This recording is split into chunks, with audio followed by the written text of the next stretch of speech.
আমি কোনোভাবেই চাই না যে আমার পিতার এই অস্থিকে তুমি স্পর্শ করো।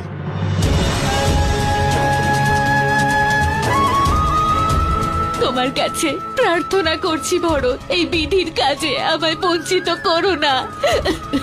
যার জন্য আমার পিতার মৃত্যু হয়েছে তার হাত আমি কোনোভাবেই এই অস্থিতে স্পর্শ করতে দেব না।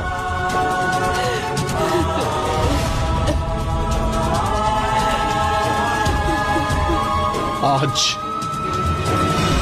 আমি আমার জন্মদাতার সঙ্গে সঙ্গে আমার জন্মদাত্রীকেও তর্পণ করছি।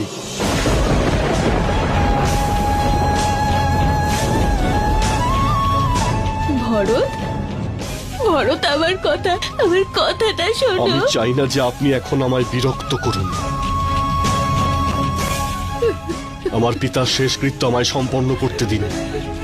বেঁচে থাকতে আপনি তো ওনাকে শান্তি দিলেন না, কিন্তু ওনার মৃত্যুর পরে ওনাকে শান্তিতে থাকতে দিন।